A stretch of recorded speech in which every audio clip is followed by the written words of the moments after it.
Hello. So today we're going to talk about writing your conclusions. And as I said about introductions, your introduction and your conclusion are some of the most important aspects of your essay.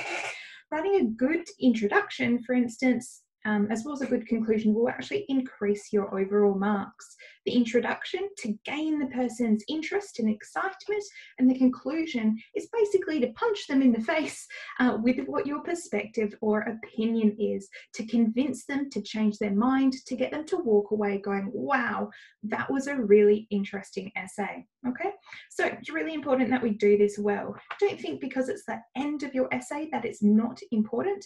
You can get your mark changed probably up 5 to 10% just on writing a good conclusion.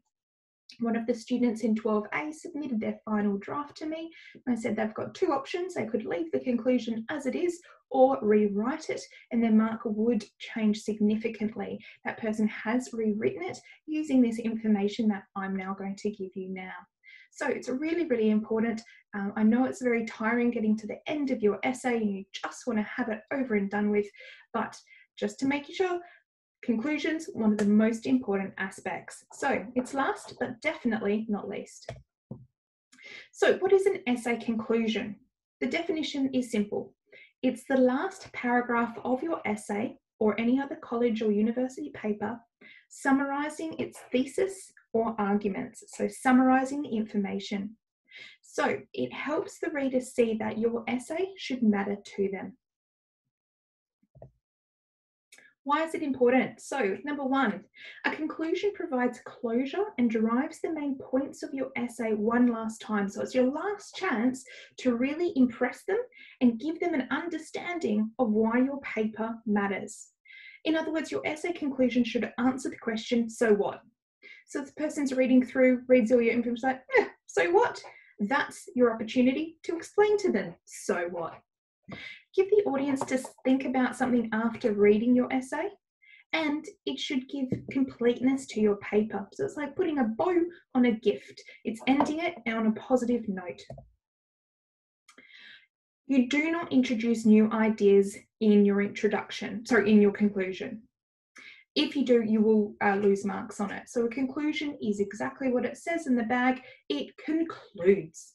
So it's not about introducing new ideas, but summing up your writing. So the goal is to restate the thesis, to summarize your body, and leave the reader with a final impression, a final feeling. So the key points are: it doesn't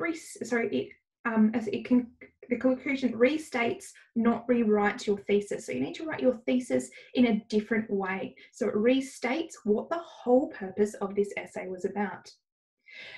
A strong essay conclusion consists of 3 sentences minimum. That would be for maybe a 500-word paper. You've got 1,000 word. I'd expect probably 150 words in your conclusion. So it concludes your thoughts. It doesn't present new ideas. So here's what it looks like. So the top one, the one in aquamarine, we've got the thesis statement. So it's been restated, the thesis statement. Then the purple has a summarizing all of the sub points. And finally, the final impression. Now you'll see that this example has used first person. I know you do not do that in a conclusion for a formal essay, but this is a really good example of what it should look like that I found for you. So getting a better job is a goal that I would really like to accomplish in the next few years.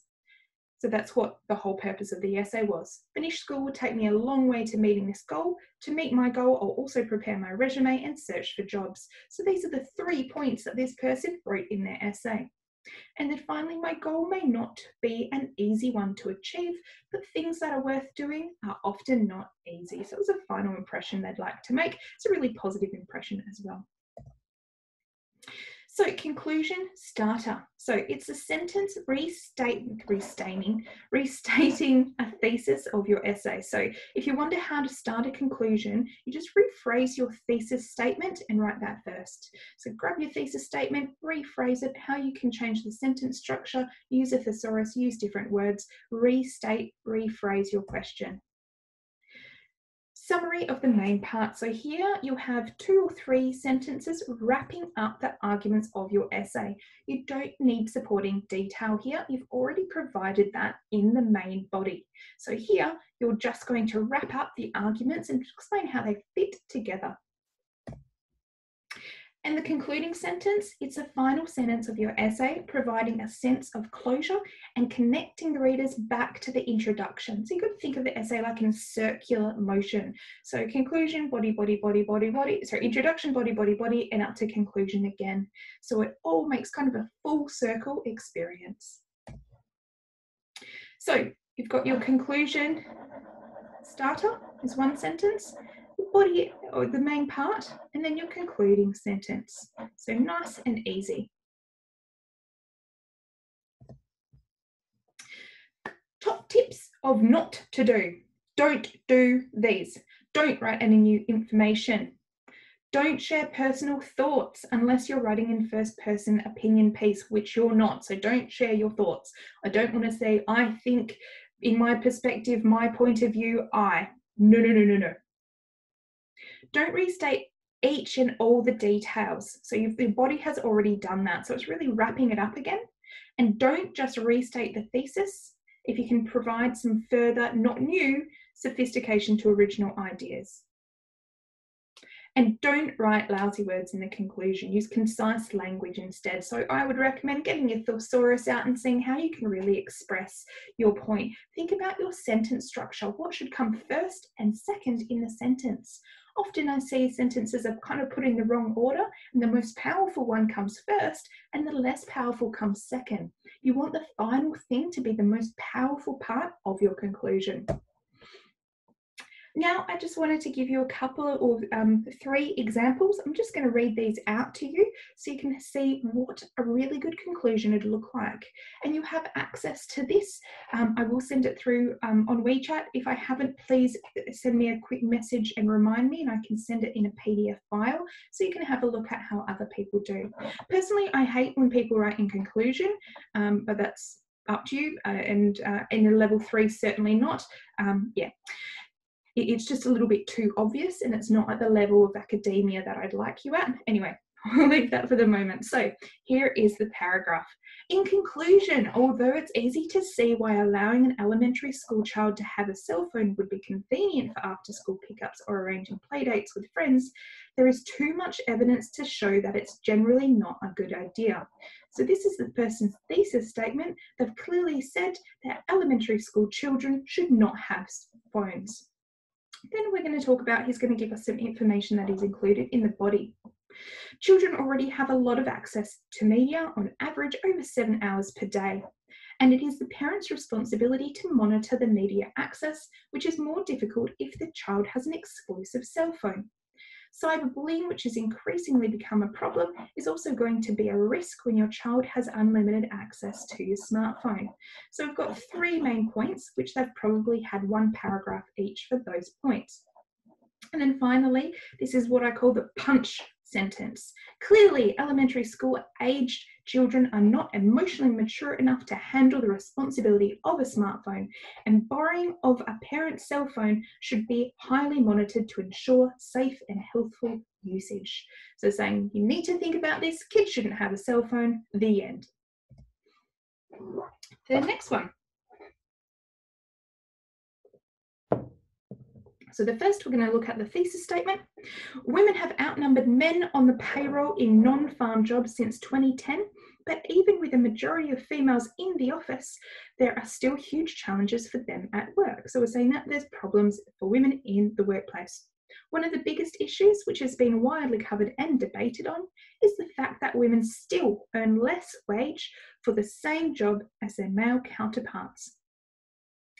Now that women are breadwinners of many families, this is a stunting economic growth and opportunity for their children. Additionally, women are less likely to be in charge at work. With less than 6% of Fortune 500 companies with a female CEO, women have a steeper hill to climb at the very top echelon of jobs. With a more level playing field, women's opportunities will increase and the workforce will ultimately be more inviting for all. So this last sentence is really powerful and will make the audience want to walk away. Here we can see that they've reiterated their main points and again introduced the topic sentence, sorry, the thesis statement. And the last one, technology surely isn't going anywhere. This is a really nice, powerful first sentence. It's short, it's punchy, precise. I love it. If anything, we will become more and more dependent on the capabilities of smartphones and other devices in the future. So here we've got what we're saying, that technology isn't going anywhere and we're going to become more dependent. However, we need to make sure that this dependence on technology isn't making us lazier or less curious about the world around us. With more knowledge available than ever before with technology, people are less discerning about what kind of materials they read and whether or not those materials are factual. People are also less likely to make a personal connection with someone while they're out in the world, which can increase level of depression, anxiety, and stress. And the final, my punch sentence is ultimately, which is really powerful, we have to learn how to coexist with technology in a way that is both helpful and constructive. So I've given you 3 really strong examples of writing a good conclusion. And as I said, it can have a huge impact on your final mark for your essay. And at the end of the day, just make your essay more powerful overall. So please consider all of the information that I've provided you, especially in terms of what the structure should be, thesis statements restated, summarising your subpoints, and the final impression. Okay? Nice and easy, so keep this in mind when you're completing your first draft. Thank you very much, and I look forward to speaking to you in the next class.